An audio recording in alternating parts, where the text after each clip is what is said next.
Good evening. आप लोगों का एक बार फिर से स्वागत है हमारे यूट्यूब चैनल पे। आज हम डिस्कस करने जा रहे हैं PC3 का पार्ट जो कि SDLC से रिलेटेड है।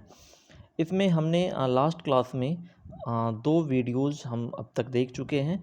एक जो हमारा सबसे पहला स्टेज था जो क्या कहते हैं कि प्रोजेक्ट इनिशिएशन स्टेज से रिलेटेड था, प्रोजेक्ट इनिशिएशन फेज था, वो हम लोगों ने कंप्लीट कर लिया हुआ था। आज हम लोग शुरू करेंगे फिजिबिलिटी स्टेज। तो आइए शुरू करते हैं हम आज का अपना वीडियो। इसमें क्या है कि इस स्टेज में यूज़र रिक्वायरमेंट्स में भी डॉक्यूमेंटेड। जो भी यूज़र रिक्वायरमेंट्स है फिजिबिलिटी स्टडी स्टेज में क्या होता है कि हमने प्रोजेक्ट तो इनिशिएट कर लिया, अब हमें स्टडी स्टेज में जाना है। जो भी एक कंसेप्चुअल सॉल्यूशन हमें मिला था प्रोजेक्ट इनिशिएशन फेज में, उसमें क्या स्टडी करने हैं, क्या सॉल्यूशन हो सकते हैं, जो हमारे रिक्वायरमेंट्स हैं या जो हमारे प्रॉब्लम है उसके क्या क्या सॉल्यूशंस हो सकते हैं, क्या क्या अल्टरनेटिव्स हो सकते हैं, उन सब का डिटेल्ड एनालिसिस करना होता है। And then we go with जो भी हमारा अप्रूव्ड या जो फाइनल या जस्टिफाइड सॉल्यूशन होता है उसको लेकर के हम लोग आगे बढ़ते हैं। तो इस स्टेज में क्या करना होता है कि जो यूज़र रिक्वायरमेंट है उसको डॉक्यूमेंट कर लेना होता है और एस्टेब्लिश्ड, दस providing a basis for identifying the solution. ठीक है, जब हमारा डॉक्यूमेंटेशन हो जाएगा कि यूज़र रिक्वायरमेंट क्या है, ऑन दैट बेसिस हम ये जो सॉल्यूशन है उसको आइडेंटिफाई कर सकते हैं। इसके बाद ये कह रहा है कि it is of prime importance, है ना। प्राइम इम्पोर्टेंस कहने का मतलब ये हो गया कि काफ़ी इम्पोर्टेंस है कि जो इनफ अल्टरनेटिव्स अप्रोचेज जो है वो एग्जामिन्ड किए जाने चाहिए। ऐसा नहीं कि ये प्रॉब्लम है और इसकी एक सॉल्यूशन हो, ऐसा नहीं होना चाहिए। कहने का मतलब कि ये हमारा रिक्वायरमेंट है and then we must have think about various alternatives and then उसमें से जो भी एनालिसिस, उस जो भी अल्टरनेटिव्स है उस पर एनालिसिस के बाद जो भी हमारा आउटपुट होगा उस हिसाब से वो जस्टिफाइड होना चाहिए कि हम क्यों इस सॉल्यूशन के साथ जा रहे हैं।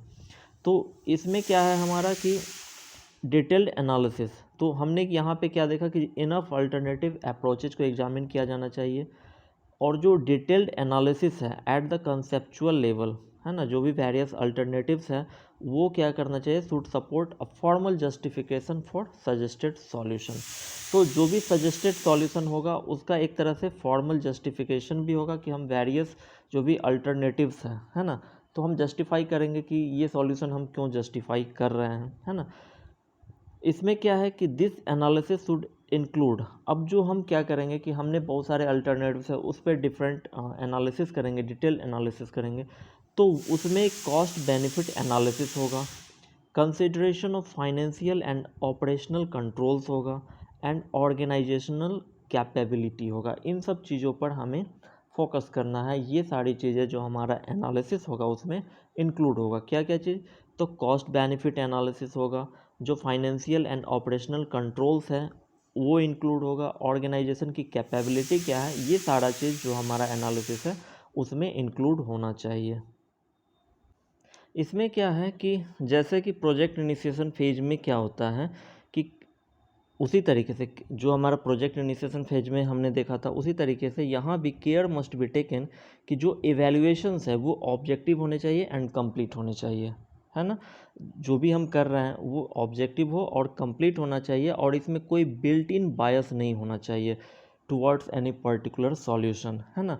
जो भी हमारे पास अल्टरनेटिव्स है, डिफरेंट टाइप्स ऑफ सॉल्यूशंस हो सकते हैं एक प्रॉब्लम के, इसमें से कोई ऐसा नहीं कि हम पहले से ही बायस्ड हो कि हमें यही सेलेक्ट करना है, तो ये बायस नहीं होना चाहिए। तो इसमें जो हमारा सॉल्यूशन होगा, जिस तरीके से प्रोजेक्ट इनिशिएशन फेज में हम एक तरह से कोई बायस नहीं रखते हैं, है ना, जो हम वहाँ पे कंसेप्चुअल सॉल्यूशन, डिटेल सॉल्यूशन नहीं दे रहे थे ताकि कोई एक बायस ना हो जाए, तो उसी तरीके से यहाँ एक केयर शुड बी टेकन कि जो भी इवेल्युएशन हो वो ऑब्जेक्टिव एंड कंप्लीट हो और इसमें कोई बिल्ट इन बायस ना हो किसी पर्टिकुलर सॉल्यूशन को लेकर के। जो रिसोर्स रिक्वायरमेंट्स होंगे, है ना, जो रिमाइंडर ऑफ द प्रोजेक्ट है वो आइडेंटिफाइड होने चाहिए और जो टाइम कॉस्ट एस्टिमेशन है वो management approval, for management approval होना चाहिए। Broken into appropriate project phases, these factors will be used to maintain and monitor project development documentation। अब चूँकि हम SDLC की बात कर रहे हैं तो उसमें क्या है कि कोई भी सिस्टम डेवलपमेंट है तो वो एक मतलब कि फेज्ड मैनर में होगा, कई फेजेज में हम उसको डिस्ट्रीब्यूट कर देते हैं। तो वही चीज़ है कि एप्रोप्रिएट प्रोजेक्ट फेजेज में broken into appropriate project phases. तो जो फैक्टर्स हैं विल बी यूज्ड, वो factors will be used to maintain and monitor project development. Clear बात है कि जो भी फैक्टर्स है वो जो प्रोजेक्ट डेवलपमेंट है उसके मेंटेनेंस और मॉनिटर के लिए होंगे। जो documentation of the above should be, अब इसमें एक डॉक्यूमेंटेशन भी होगा इस स्टेज का, जिसको कि फिजिबिलिटी स्टडी रिपोर्ट हम कह सकते हैं, या एक हम फिजिबिलिटी स्टडी रिपोर्ट तैयार करते हैं जिसमें ये सारा चीज़ जो भी डॉक्यूमेंटेशन है कि कितने अल्टरनेटिव्स थे, हाउ मैनी हमने अल्टरनेटिव्स पे विचार किया, इसमें से हमने यदि इस अल्टरनेटिव्स को हमने फाइनल किया तो क्यों किया, इसका जस्टिफिकेशन होना चाहिए। तो फिजिबिलिटी स्टडी स्टेज में यही चीज़ है कि हमारे पास जो सॉल्यूशंस थे उसके वेरियस एस्पेक्ट्स को, वेरियस अल्टरनेटिव्स पे डिस्कस करते हैं, उसके डिटेल्ड एनालिसिस करते हैं, एंड देन वी कंक्लूड, या कह सकते हैं हम एक फाइनल जो भी हमारा होता है कि हम इस अल्टरनेटिव्स को लेकर के आगे बढ़ेंगे। इसमें एक चीज़ ध्यान में रखें कि जब ये स्टेज कंप्लीट हो जाएगा तो जो हमारा प्रॉब्लम है, जो हमारा रिक्वायरमेंट था, उसका एक appropriate solution should have been determined, वो डिटरमाइन हो जाएगा, और एक preliminary plan for its implementation design. तो एक जब हमें सॉल्यूशन, जो प्रॉब्लम का सॉल्यूशन है वो डिटरमाइंड हो जाता है at the last of this feasibility study stage, और एक हमारे पास जो एक इम्प्लीमेंटेशन का प्लान का जो डिज़ाइन होता है वो हमें प्राप्त हो जाता है। ऑब्जेक्टिव की बात करें कि इसका ऑब्जेक्टिव क्या है, तो to establish that feasibility study जो होता है, ओवरऑल प्रोजेक्ट प्लान की बात करें हम, है ना, तो इसमें क्या है कि has been undertaken to determine, अब हम फिजिबिलिटी स्टडी क्यों करते हैं, ये डिटरमाइन करने के लिए कि जो मोस्ट अप्रोप्रिएट सॉल्यूशन होगा किसी भी स्टेटेड प्रॉब्लम का, है ना। फिजिबिलिटी स्टडी में क्या है कि कोई प्रॉब्लम है, उसके कई सारे सॉल्यूशंस पे हम डिस्कस करने के बाद हम एक अप्रोप्रिएट सॉल्यूशन फाइंड आउट करते हैं। ये पूरा सारांश है इसका कि फिजिबिलिटी स्टडी में क्या चीज़ होता है। इसमें मोर इम्पोर्टेंट ये है कि हमने जो भी चीज़ लिया तो हमें कंसीडर करना पड़ेगा कि ऑर्गेनाइजेशन की कैपेबिलिटी क्या है, उसका इकोनॉमिक कंडीशन क्या है, टेक्निकल सुटेबिलिटी क्या है, इन सब सारे चीज़ों को कंसीडर करते हुए हमें एक अप्रोप्रिएट फाइनल सॉल्यूशन यहाँ पर मिलता है। ठीक है, तो होप कि आप ये प्रोजेक्ट इनिशिएशन फेज के बाद जो हमारा फिजिबिलिटी स्टडी स्टेज आता है, तो होप कि आप ये समझ पाए होंगे। इसमें कुछ चेकलिस्ट्स हैं, ड्यूरिंग ऑडिट क्या चीज़ फोकस किया जाना चाहिए, तो इसमें हम आते हैं कि इसको एक एक करके डिस्कस कर लेते हैं। जो इम्पोर्टेंट है कुछ कुछ स्किप कर देंगे आप बुक से, इसको जो हमारा आईटी ऑडिट मैनुअल पार्ट 3 है उसमें आपको ये चीज़ मिल जाएगा, तो आप वहाँ से डिटेल में स्टडी कर सकते हैं। मैं यहाँ पे इम्पोर्टेंट पॉइंट्स को पॉइंट आउट करते हुए आगे बढ़ूँगा। तो इसमें जो भी सॉल्यूशंस है, जो भी प्रोजेक्ट टीम्स होते हैं वो मतलब कि कंसल्ट करेंगे जो भी अफेक्टेड पार्टीज होंगे, तभी तो हम फाइनल कर पाएंगे कि क्या इसमें चेंजेज है या इस तरीके से हमने किया है। उसमें कुछ कंसल्ट करने के बाद जो भी फाइनल होगा उस हिसाब से आगे बढ़ेंगे। तो जो भी अफेक्टेड पार्टीज है प्रोजेक्ट टीम को ये आइडेंटिफाई करना पड़ेगा और उनसे कंसल्ट करना पड़ेगा, है ना। इसमें क्या है कि एक टेक्नोलॉजी फिजिबिलिटी स्टडी होता है ना, टेक्नोलॉजी फिजिबिलिटी स्टडी ये प्रिपेयर करना पड़ेगा और डॉक्यूमेंट करना पड़ेगा। इसमें क्या है कि जो प्रपोज टेक्नोलॉजी है क्या वो फिजिबल है कि नहीं है, ये चीज़ इसमें होता है। इस फिजिबिलिटी स्टडी का एक रिपोर्ट होगा, है ना, टेक्नोलॉजिकल फिजिबिलिटी स्टडी रिपोर्ट होगा जो प्रिपेयर करना पड़ेगा। और इसे जब हम रिव्यू करेंगे इस रिपोर्ट को, तो इसमें हम किन सब बातों को एड्रेस किया जाना चाहिए, ये चीज़ इंपॉर्टेंट है। तो यहाँ से क्वेश्चंस बना सकते हैं, बनाया जा सकता है।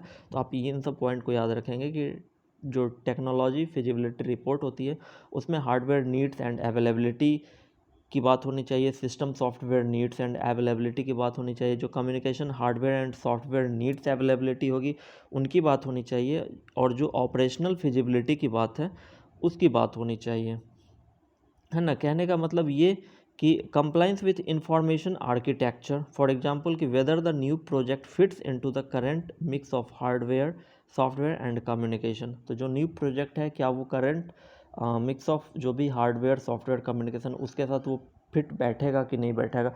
तो इन सब सारी चीज़ों को एड्रेस किया जाना चाहिए। इसमें जो भी चीज़ होगा वो कंसेंसस ज़रूरी है, ठीक है। मतलब कि जो भी कंसेंसस होंगे, जो यूजर डिपार्टमेंट्स है, जो डिज़ाइनर्स हैं, है ना, जो भी सिस्टम कॉन्फ़िगरेशन है, टेक्नोलॉजिकल एस्पेक्ट्स जो भी है, तो दोनों के बीच कंसेंसस सहमति होनी ज़रूरी है ना। इसमें एक पॉइंट हम लोग ये देख लेते हैं। एक तो हमने ऊपर देखा कि टेक्नोलॉजी फिजिबिलिटी स्टडी रिपोर्ट होती है। एक होता है क्या कि यूजर रिक्वायरमेंट डॉक्यूमेंट्स होता है, ये भी प्रिपेयर करना पड़ेगा और इसको रिलीज करना पड़ेगा। और does it include following expression of needs in terms of organisation mission, इसमें क्या क्या चीज़ इंक्लूड होने चाहिए या इसमें ये चीज़ इंक्लूड है कि नहीं, ये ऑडिट पॉइंट ऑफ व्यू से इंपॉर्टेंट है। तो ये सारा चीज़ किस चीज़ में होना चाहिए, जो हमारा यूजर रिक्वायरमेंट डॉक्यूमेंट्स है। यूजर रिक्वायरमेंट मतलब क्या कि यूजर के क्या क्या रिक्वायरमेंट्स है, उसके एक डॉक्यूमेंट्स तैयार होने चाहिए और उसमें ये सारे चीज़ इंक्लूड है कि नहीं, इस पर फोकस होना चाहिए। एक तो करंट फंक्शन का डिस्क्रिप्शन कि क्या करंट फंक्शनिंग है और उसमें क्या डेफिशिएंसीज है, उसका एनालिसिस होना चाहिए। रिसोर्सेज का एक्सपेंसन जो भी है करंट फंक्शन, उसमें क्या रिसोर्सेज का एक्सपेंसन है, जो वॉल्यूम ऑफ वर्क प्रोड्यूस्ड हो रहा है करंट फंक्शन में और इंक्लूडिंग पीक प्रोसेसिंग परफॉर्मेंस के टाइम पे क्या है और प्रोजेक्ट का ग्रोथ क्या है, ये सारा चीज़ होना चाहिए। इंटरनल कंट्रोल और सिक्योरिटी का रिक्वायरमेंट्स क्या है, ये सारा इस डॉक्यूमेंट में इंक्लूड होना चाहिए। जो इम्प्रूवमेंट या चेंजेज हो रहा है उसका जस्टिफिकेशन होना चाहिए कि क्यों हम चेंज कर रहे हैं, क्यों इम्प्रूवमेंट की ज़रूरत है। स्कोप और ऑब्जेक्टिव, जो सिस्टम प्रपोज किया गया उसका क्या स्कोप है, उसकी क्या ऑब्जेक्टिविटी है, ऑब्जेक्टिव्स है, ये सारा चीज़ होना चाहिए। और alternative solution to solving the need, और उसमें अल्टरनेटिव सॉल्यूशंस भी होने चाहिए। ऐसा नहीं कि हमने इसी को फाइनल कर दिया, अल्टरनेटिव भी सॉल्यूशंस भी होने चाहिए कि ये सारे भी सॉल्यूशंस है लेकिन हमने इसको लिया है, तो ये सारा चीज़ उसमें होना चाहिए। जो अदर सिस्टम्स है उसके साथ रिलेशनशिप क्या है, और जो लॉन्ग रेंज प्लान्स होंगे ऑर्गेनाइजेशन के या उस जो भी इंस्टीट्यूशंस हैं, तो उसके साथ रिलेशनशिप होना चाहिए। या other information resource management initiatives है उसके साथ रिलेशनशिप होना चाहिए। तो ये कुछ पॉइंट्स थे यहाँ पर जो कि आपको ध्यान में रखने चाहिए फ्रॉम एग्जाम पॉइंट्स। इसमें बढ़ते हैं आगे, तो ये है कि एक्यूरेसी और कंप्लीटनेस जो भी यूजर रिक्वायरमेंट की है, एक्यूरेसी और कंप्लीटनेस, तो उसको एक्नॉलेज किया जाना चाहिए। जो भी अप्रोप्रिएट लेवल ऑफ यूजर है या डाटा प्रोसेसिंग मैनेजमेंट है उनके द्वारा ये अप्रूव्ड होना चाहिए, एक्नॉलेज्ड होना चाहिए, है ना। अब यहाँ पर एक तीसरा रिपोर्ट हम देखते हैं इसी स्टेज में, एक यूजर रिक्वायरमेंट्स डॉक्यूमेंट्स के बारे में। सॉरी, ये दूसरा हमारा रिपोर्ट है। जो ऊपर हमने पढ़ा उसमें क्या क्या चीज़ होना चाहिए और इसको रिव्यूड कौन करेगा, तो जो स्टीयरिंग कमेटी या साइन ऑफ अथॉरिटी होते हैं वो इसको रिव्यू करेंगे। और इसमें क्या चीज़ होना चाहिए कि significant acceptance of the need to continue the project. तो ये जो भी रिव्यू करेंगे तो एक तरह से उनका एक्सेप्टेंस होगा कि क्या इस प्रोजेक्ट को कंटिन्यू करने की ज़रूरत है कि नहीं ये, और यदि उसमें कोई इस तरीके का कंडीशनल एक्सेप्टेंस है for follow up in later stage, तो उस चीज़ को नोट किया जाना चाहिए। तो ये यहाँ से याद रखें कि स्टीयरिंग कमेटी या साइन ऑफ अथॉरिटीज होंगे जो कि यूजर रिक्वायरमेंट डॉक्यूमेंट्स को रिव्यू करते हैं, और उसमें ये सारा चीज़ जो भी कि एक एक्सेप्टेंस होगा, सिग्निफाइड एक्सेप्टेंस होगा कि प्रोजेक्ट को कंटिन्यू करने की ज़रूरत है कि नहीं है। कोई लेटर स्टेज में किसी तरह के फॉलो अप है तो उस तरीके के कुछ नोट्स होंगे तो उसको इसमें इंक्लूड किया जाना चाहिए। इसमें ये चीज़ है कि इंटेलेक्चुअल प्रॉपर्टी से रिलेटेड जो भी इशूज़ है उसको भी एड्रेस किया जाना चाहिए, ये कंफर्म करना चाहिए कि उनके लिए भी प्लान होना चाहिए कि जो भी सोर्स कोड है ओनरशिप की बात हो रही है उसकी, है ना। यदि हम डेवलपमेंट करा रहे हैं, कोई भी कस्टमाइज सॉफ्टवेयर को डेवलप करा रहे हैं, तो उसके इंटेलेक्चुअल प्रॉपर्टी राइट्स जो होते हैं, इंटेलेक्चुअल प्रॉपर्टी इशूज के बारे में, तो उनके बारे में जो भी प्लान्स हैं वो सारे होने चाहिए इसमें। नेक्स्ट इसमें हम देख लेते हैं हमारा एक नेक्स्ट टाइप का रिपोर्ट्स है जो कि कॉस्ट बेनिफिट डॉक्यूमेंट्स कहलाता है ना। ये हमें प्रिपेयर करना पड़ेगा और रिलीज करना पड़ेगा कि are all costs identified as operational और कैपिटल है। इसमें ये हमें इंश्योर करना पड़ेगा analysis of project cost and benefit, है ना।